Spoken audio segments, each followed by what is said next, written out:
You wanted the best. You've got the best podcast. The hottest podcast in the world.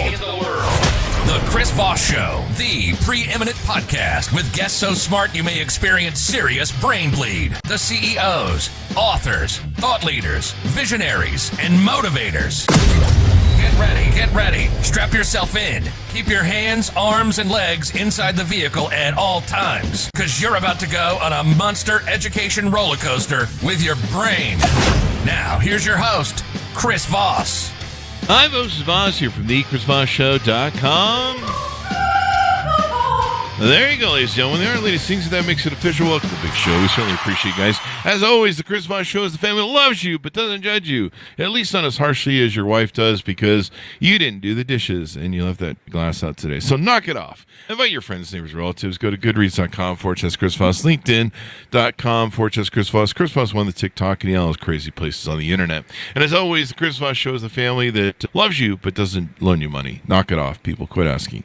Anyway, guys, we have an amazing author. As always, when do we not have amazing authors on the show?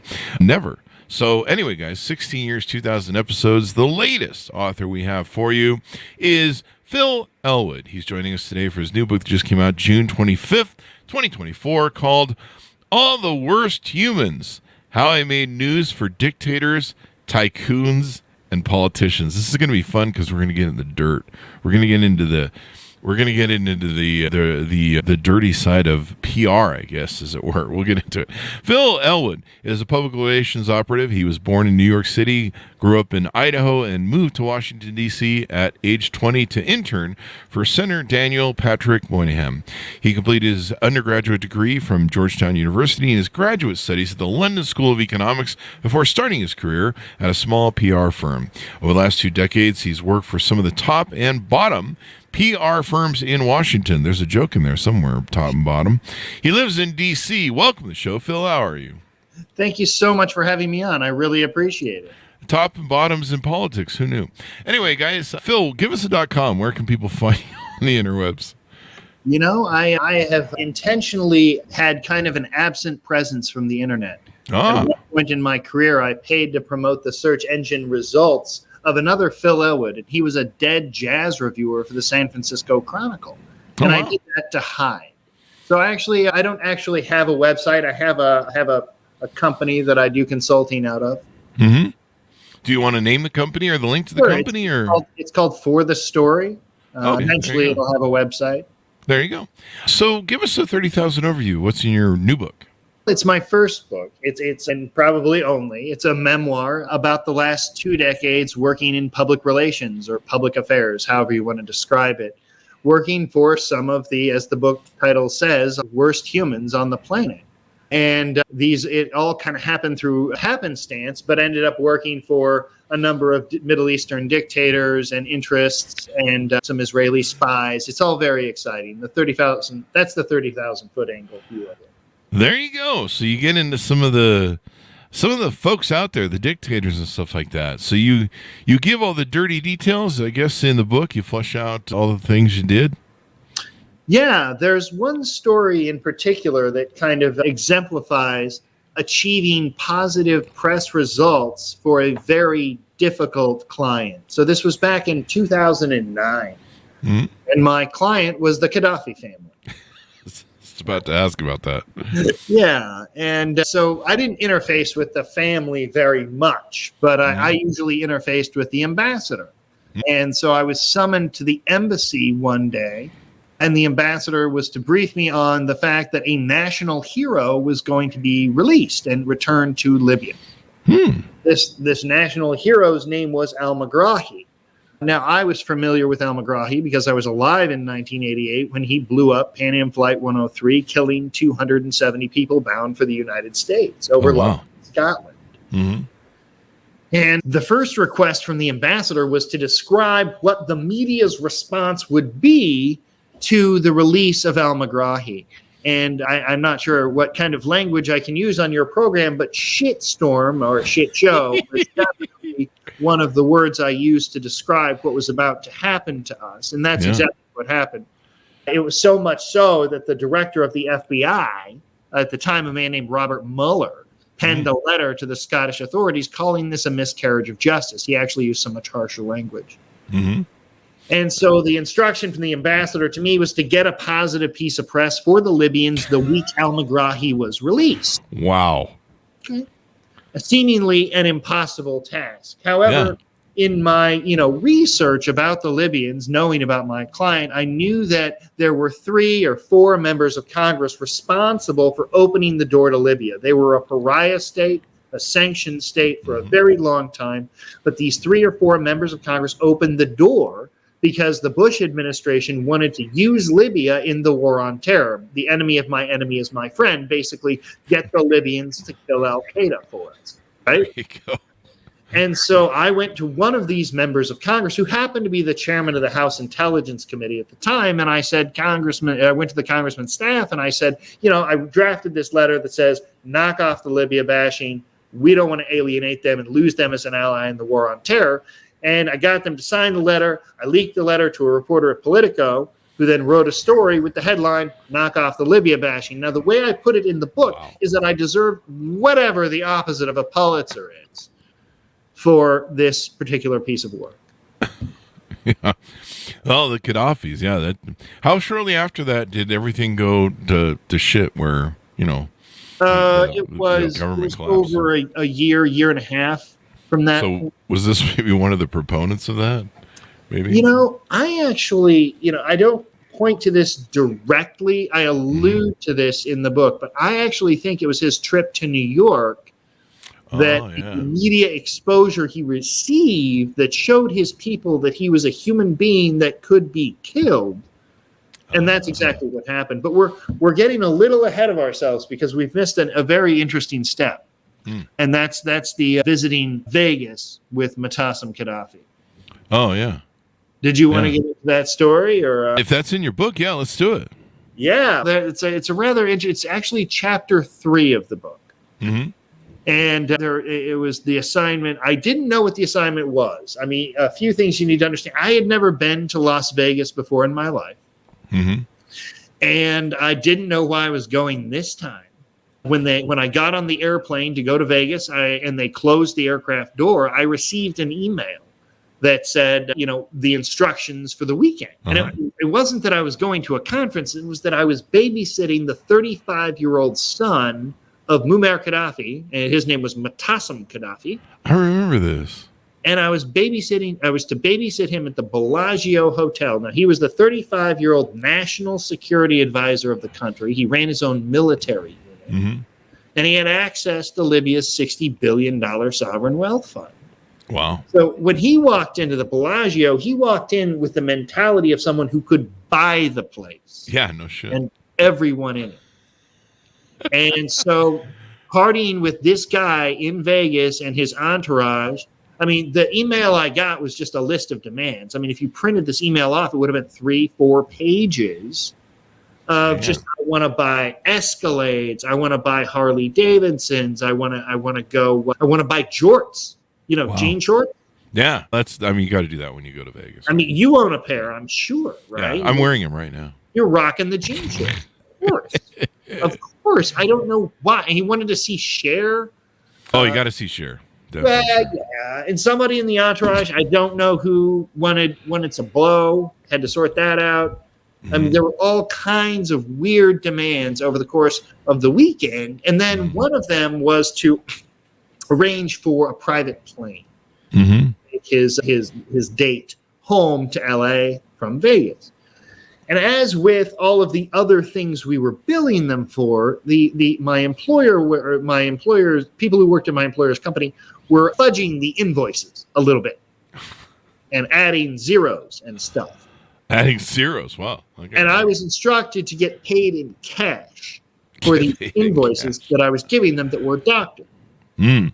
And so, but by the end of the weekend, I had about $60,000 in cash.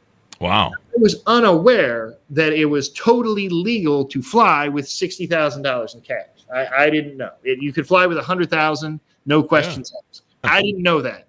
My coworker said, Phil, strap that shit to your body. Strap it to your body. Oh, wow. I taped $60,000 to my body to get through security so that no one would know that I liberated this money from Libya. Yeah. Yeah, that's one of the strangest stories. And then I flew on a red eye back to New York, sitting in the first class cabin with Flava Flav. Flava Flav. Flav was in rare form. He was quite active during the flight. That might have been some substance of some type. I'm not here to speculate, but yeah, probably. He's running the Olympics right now, evidently. I think he just bought the women's swim team, evidently. Oh, yeah, water polo, I believe it is. Yeah, he just bought it or something. Yeah. Or he's the main sponsor now. He's supporting the women's water polo team. Got to get laid somehow, I guess. He and Snoop are really doing a lot of great things for the Paris Olympics. They really have kind of taken over as the Olympic emissaries, haven't they? It's kind of. I mean, are they having to be drug tested? That's my only question. Like the absolutely athletes not. Absolutely, Snoop would not. I mean, certainly the athletes have to be drug tested. This seems kind of unfair. Do you remember, like, when Snoop performed at the Super Bowl? Some media outlet, I don't remember which one, reported that he smoked marijuana before going on stage. I mean, that's like accusing Willie Nelson of doing that. Yeah, I know. It's kind of like the more the accusation of shock would be that he didn't. That he didn't. Yeah. You're like, what? He performed without? Yeah. Ooh, we should check into him, see if something. Snoop Dogg operating on pure oxygen performed today. Yeah, I was surprised he could run that Olympic marathon. Anyway, we digress. So, amazing stories in the book that are going to shock and have fun with people. Let's get into your upbringing. Tell us about you. What got you into the PR business? You kind of alluded to a little bit in your bio. What got you down this road, and why is PR kind of like your thing? Why did you go, hey, I really like this? I mean, I assume you really liked it. I do. I do actively still like it. An early aptitude for debate is the reason that I got into it. I kind of lost interest in high school, and got really interested in competitive debate. And, I started traveling kind of around the nation when I was a sophomore or junior in high school, and would go to debate competitions. This inversely impacted my grades because I didn't attend school very often. But it did get me on a scholarship to the University of Pittsburgh for a debate, and which I promptly had to, a couple of years later, drop out of due to a drug problem. And that's what comes from hanging out with Flava Flav. No, this is long before I interacted with Flav. I just had to get that joke in there. So it's kind of doesn't make sense, but most jokes don't. It's okay. And dropped out of school, moved to D.C. to kind of dry out, and went to work for Senator Moynihan and then eventually Senator Carl Levin after a slight infraction at GW. I was thrown out of George Washington University, too, and eventually graduated from Georgetown. And then subsequently went to the London School of Economics for graduate school before starting a career in public relations. There you go. Like, you've been through the ringer there. So you learned PR. What have you started your own PR agency through your journey? At one point I did, and I have recently done that again. The previous time that I started my own firm, I ended up working for for the Israeli intelligence officers who had privatized their craft. And it wasn't a screaming success of a business, but ended in a government investigation and the FBI coming to my house at 6:30 in the morning. Oh wow, that's always a great door knock to have. Hi, we're with the FBI. Yes, the opening line of the book is, "When the FBI knocks, you are going to lose." You're gonna lose. Never lie to the FBI, folks. We've had FBI agents on before. You never want to lie to them because that's illegal, right? Yeah, it's illegal. They generally don't ask questions unless they know the answers. Exactly. Yeah. So same with most people's wives. Anyway, there you go. Do the wife tricks. Any other stories you want to tease out in the book that can get people to pick it up that are salacious? What? Let me ask you this. Actually, What did you feel safe in publishing this sort of stuff and some of these stories? Do you feel like maybe enough time went by? Obviously, Gaddafi's not around anymore for obvious reasons. But did you feel a little? Were you apprehensive about publishing any stories that you put in the book? Yes, I mean, I was sure. I was nervous because it's a deeply personal story. It gets into it both my work, but also kind of the mental impact that the work had on me. So I do believe that, there was some cause for concern, but I don't think that anyone's going to hurt me or anything like that over this. I think it's all perfectly innocent. You're going to end up in the trunk of a car and it's that whole scene from Goodfellas. Basically, you're in the woods and all that good stuff. So there you go. The Israelis, that's got to be an interesting thing to do. They just got done whacking someone from Hezbollah and someone from Hamas all within a week or something. They're out for blood.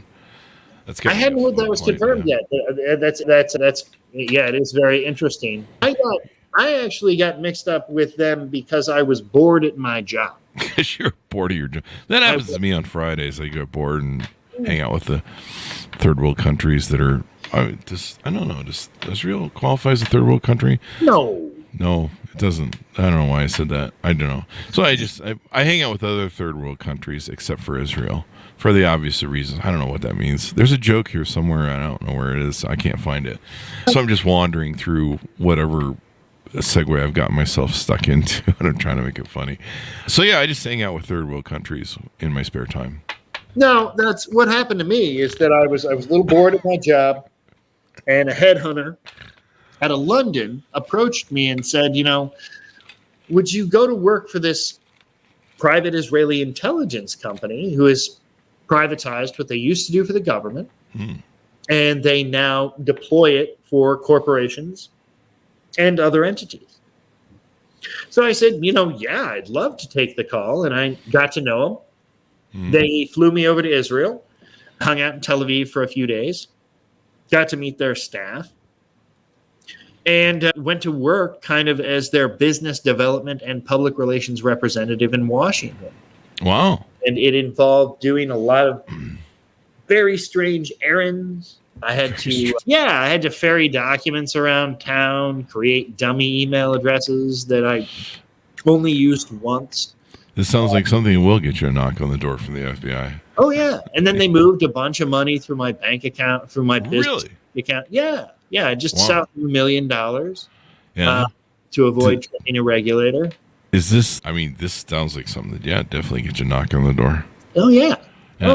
Definitely. It wasn't a total surprise. I had created a separate savings account for myself with money for a lawyer in the event that I needed one, and it turned out I really did.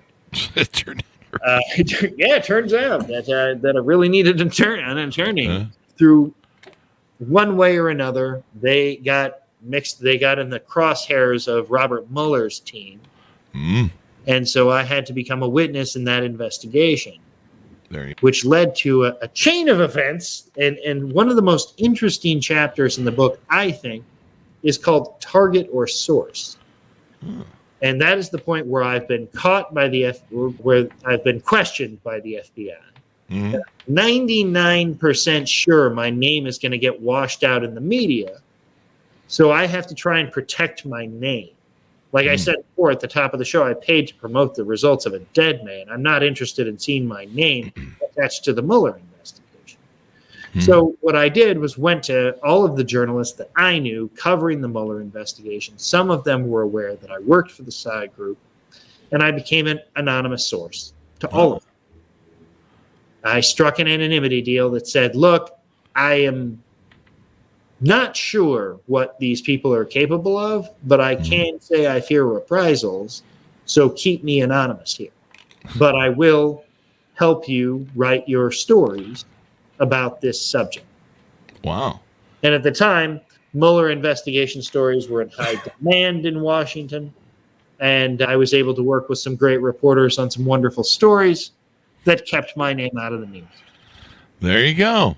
You reveal it. The book is billed as you reveal all your slippery tricks for seducing journalists in order to create chaos and ultimately cover for politicians, dictators, and spies.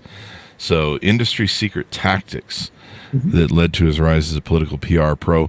Is this a book that is largely targeted towards PR agents where they can learn some of the tips and tricks of the trade, as it were? No, it's not so much a how-to in that way. It's a little bit much more like a Penn and Teller routine. Ah. I'm trying to inform. They're the comedians who ruined magic tricks. Yeah. I'm actually trying to target the media-consuming public. Anyone who picks up a newspaper. Public relations practitioners, I think they'll enjoy the book because they'll relate to it more than your average consumer. But who I'm really going after are the people who consume news stories. I want them to understand the mechanics of what happens, how a news story goes from an idea in a conference room to a headline in all over the country. Like there is a mechanical process that I help break down in this book about how news stories happen. And it's it's a really unique look at the media from a different point of view. There you go. Secrets of what goes on behind the scenes. Yeah, we've all seen like All the President's Men and all of the kind of journalist expose movies about how the news is made from their point of view, but nobody's really taken a look at what about the heavily monetized point of view of the people talking to the reporters. Yeah. It's I don't think people really understand the back end of everything between lobbyists and PR agents and how much money is involved in shaping opinion and all that sort of good stuff. I don't think the average American is aware of it. Maybe they don't care really, that or they got more things to do than they can handle now as it is. It is definitely happening in plain sight. And one of the things that, this book is a number of extreme examples of foreign countries seeking to buy influence in the United States. And I think that's one of the alarms that I'm trying to raise with this book is, hey, there are foreign countries with agendas that we don't really understand that are news stories that are helping them. Wow. One story we haven't talked about yet is the World Cup story. So my client at the time was the Qatari government, and this was 2010, and they were ambitiously seeking to host the 2022 World Cup. At the time, ESPN said it made more sense to play the Super Bowl in a lake than it made to play the World Cup in Qatar. And they were right. It did. But so it's a long shot bid. So my job is not to support the Qatari bid. My job is to go negative on the American bid, which is expressly forbidden by FIFA's rules. So if anyone from FIFA is listening, I should probably be banned for life from working on a FIFA-related campaign because of this transgression, and it's okay with me if they do that. All right. Yeah, it's a terrible organization. Actually, it's horribly corrupt. But really, FIFA? No way! FIFA, Come on, man. Yeah. Not kidding. I've heard things. Yeah. You should watch United Passions. It's amazing. They made a puff piece movie about themselves and still came off looking corrupt. I think everybody who worked at the Olympics back in the day eventually went to FIFA. I don't know. Yeah, I see FIFA kind of yin yang. It's so my job was to go negative on the United States' bid. So one day, the U.S. Congress, in their infinite wisdom, passed a resolution supporting America's bid to host the 2022 World Cup. No surprise, right? This enraged my client. So they called my boss, and my boss called me, and he said, I told them that you would get a resolution introduced into the U.S. Congress opposing America's bid to host the World Cup. And I said, that's impossible. I can't do that. And my employer said, I said it, you make it true, and he hung up on me. So I went to a bar. I went to a bar, and I was sitting outside at this bar on 17th Street in D.C. called Fox and Hound. And I'm having a drink, and this group of school kids walks by, and they're all morbidly obese. And I was like, there's my answer. And so I got a cocktail napkin and a pen, and I wrote a resolution that said the United States government would not support bids for any international games, World Cup or Olympic, until we fully funded physical education programs in public schools. Oh, wow.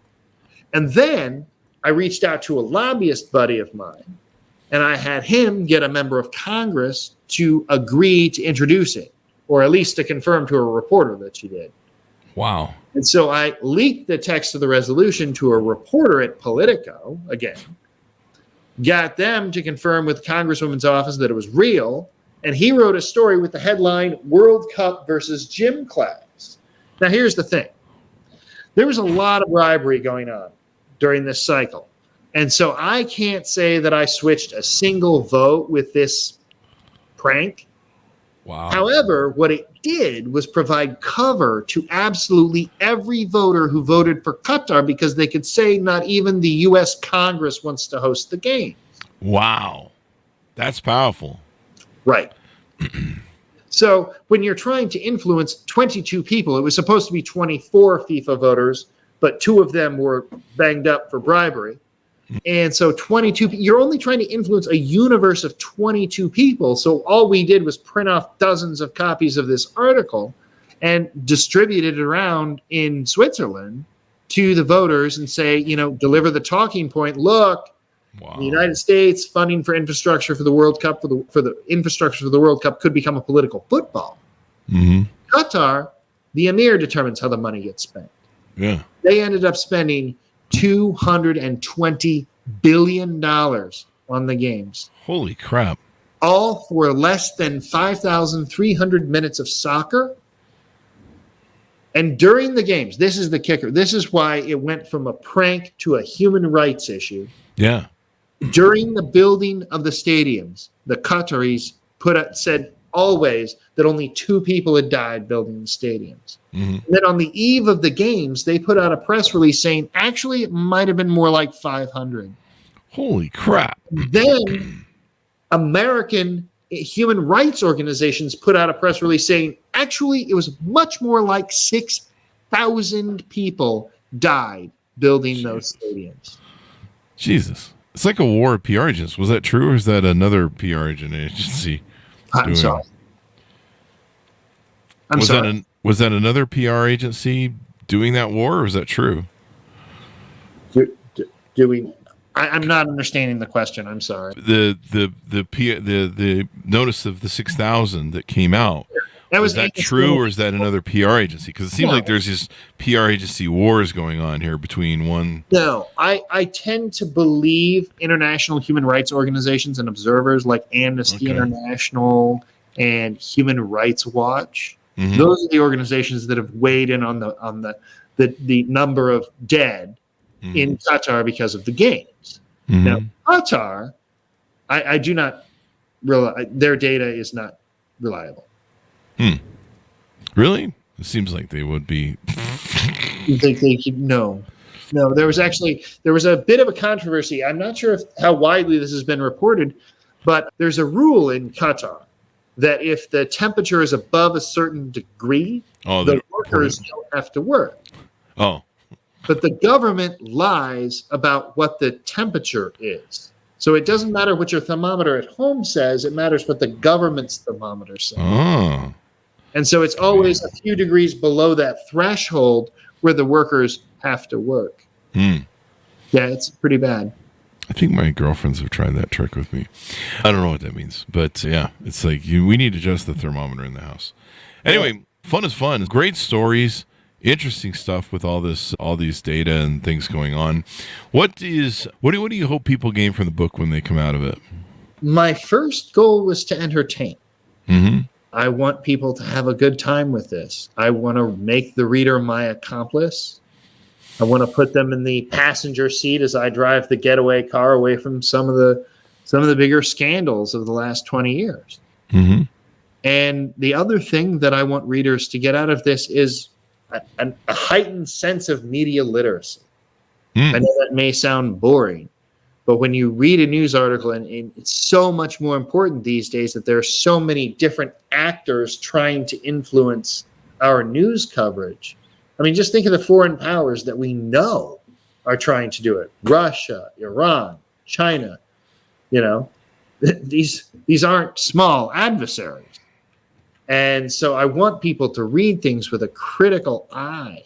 Mm-hmm. I want them to, seek out credible news sources that are vetted with editors and things. I mean, when you hear people say you just can't trust the New York Times or the Wall Street Journal or the Washington Post, and you kind of can actually.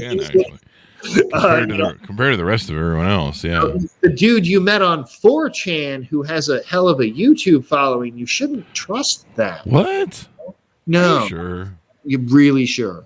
Really sure. Yeah, it's interesting the choices people make. I was watching. There's some guys on TikTok that interview Trump supporters, and some of the sources they cite for data are just extraordinary. It's half the time they can't remember where they saw it, but they're really sure about it. It's just extraneous stuff like post-term abortions, where you're just like, wouldn't that be murder? Like, how do you really think that's happening in California? There's weird shit like that, or JFK things, or he's still alive or whatever. Remember when everyone was down at the bridge in Dallas waiting for him to return as president or whatever? Crazy ass shit. Yeah, and then you've got pillow salesmen. Oh yeah. And it's going to get worse here coming up with AI. Right. I mean, AI, it's probably going to get even harder to determine what's bad PR and what's good PR and real and the truth, really, when it comes down to it, I guess. Yes, deep fakes are an incredibly scary innovation. I think that should be resisted and rejected in my profession. Mm-hmm. Personally, I also think hacking is something that should be very rejected and policed a little better. Mm-hmm. There you go. I mean, maybe there needs to be regulation on it. Maybe. I mean, you probably couldn't regulate it because then you'd be regulating free speech, right? It'd be like, but it wouldn't make it past the SCOTUS. Yeah, I like to say that my profession is the unintended consequence of the First Amendment. The unintended consequence of the First Amendment. That's good. I like that. What are you going to do? People should pick up your book and read it. Give us Sydney.com if you want people to find you on the interwebs before we go. I don't have a website, but please, you can look us up on Instagram at All the Worst Humans. There you go. All the Worst Humans. There you go. Thank you very much for coming on the show. We really appreciate it, Phil. Thank you. Thank you very much for having me. I really appreciate it. There you go. And thanks to Ord, Dr. Matthew. I'm all for heightened sense of media literacy. Bravo, sir. Very entertaining, so to speak. Words with friends. I don't know what he's going on about there. So there you go. Thank you very much, Ord. Thanks for tuning in, everyone. Order up the book wherever fine books are sold. You can pick it up right now. All the Worst Humans. How I Made News for Dictators, Tycoons, and Politicians. Sounds like an excellent read with a lot of fun stories to it. Go to goodreads.com/Chris Voss, LinkedIn.com/Chris Voss. Chris Voss, one of the TikTok and all those crazy places on the internet. Thanks for tuning in. Be good to each other. Stay safe. We'll see you next time.